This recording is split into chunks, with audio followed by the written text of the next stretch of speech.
Selamat siang jemaat yang terkasih dalam Kristus Yesus. Renungan siang hari ini saya berikan tema mengandalkan kuasa Roh Kudus untuk memberitakan Kristus, yang diambil dari 1 Korintus pasal yang kedua ayat yang pertama sampai yang kelima. Kita bersaksi menginjili dan melayani Tuhan jika kita hanya peduli pada hikmat, dan cara manusia hasilnya akan sekedar formalitas saja. Lebih jauh lagi itu akan berkembang menjadi kesombongan yang mengejar kehendak pribadi serta meninggikan manusia. Gereja Korintus juga seperti itu. Mereka lupa, pertama, status mereka sebagai yang dipanggil dalam Kristus. 1 Korintus pasal 1 ayat 1 sampai 3. Kedua, semuanya adalah anugerah Tuhan dalam Kristus. 1 Korintus pasal 1 ayat 4 sampai 9. Ketiga, mengucap syukur dan merendah hati. Sebaliknya mereka meninggikan pemimpin dan memegahkan diri sehingga terjadi perpecahan. 1 Korintus pasal 1 ayat 10 sampai 16.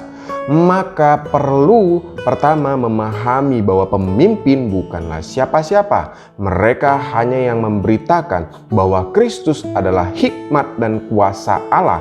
1 Korintus pasal 1 ayat 17 sampai 25. Yang kedua, memahami bahwa diri sendiri bukanlah siapa-siapa. Jangan memegahkan diri, harus meninggikan Kristus. 1 Korintus pasal 1 ayat 26 sampai 31.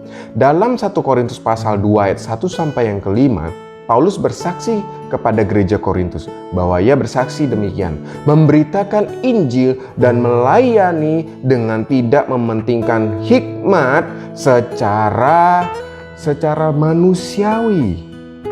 Itu yang dipesankan oleh Paulus. Pemberitaannya hanya tentang Kristus dan salibnya dalam ayat 1 dan yang kedua. Caranya adalah dengan mengandalkan kuasa Roh Kudus dalam menghadapi kelemahan, ketakutan, dan kegentaran. Ayat yang ketiga sampai 4 menjelaskan bahwa tujuannya adalah agar orang tidak melihat hikmat manusia, melainkan kuasa Allah. Ayat yang kelima. Pertama-tama, pemberitaan kita hanya tentang Kristus dan salibnya. Kita tidak boleh menambahkan pesan apapun yang berorientasi pada manusia. Misalnya dengan percaya kepada Kristus, maka dapat memiliki kekayaan, prestasi, kenyamanan hidup, makanan, minuman, bersenang-senang, dan lain-lain. Membentuk jenis teologia kesuksesan. Pemberitaan yang berorientasi kepada Tuhan adalah bahwa tidak peduli apa yang Anda bicarakan atau lakukan, akhirnya tetap mengarah pada Yesus Kristus yang disalibkan karena dosa-dosa manusia. Dari kematian, bangkit di hari yang ketiga demi menyelamatkan mereka yang mengakui dosanya, bertobat dan percaya kepadanya untuk hidup kudus, mengasihi Tuhan dan mengasihi sesama seperti diri sendiri, memuliakan Tuhan dan menjadi berkat bagi orang lain.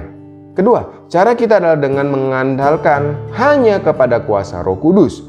Pendekatan yang berorientasi pada cara manusia, yaitu menawarkan makanan dan minuman dan bersenang-senang sebagai daya tarik, menikmati gaya hidup konsumerisme, atau bisa dikatakan pendekatan yang berorientasi pada Tuhan dilakukan dengan doa dan prinsip Alkitab. Terus memberitakan kebenaran Tuhan baik atau tidak baik waktunya, teguh menghadapi tantangan apapun. Ketiga, tujuan kita adalah agar orang melihat kuasa Allah bukan hikmat manusia. Kita memberitakan ini dilakukan dengan pesan dan cara yang berorientasi pada manusia, terkadang teologi kesuksesan dan konsumerisme. Maka tujuannya bukan untuk memuliakan Tuhan, melainkan hanya memuaskan ego pribadi, kedagingan, hawa nafsu, yaitu konsep humanisme. Gereja Kristus juga seperti ini, sehingga meninggikan pemimpin dan diri mereka sendiri. Ini juga salah satu faktor utama kemunduran gereja saat ini. Tujuan dari orientasi kepada Tuhan adalah dengan mengandalkan kuasa Roh Kudus, hanya memberitakan Kristus, sehingga yang dilihat orang adalah karya agung Tuhan, bukan kehebatan manusia. Demikian renungan kita siang hari ini. Tuhan Yesus memberkati. Amin.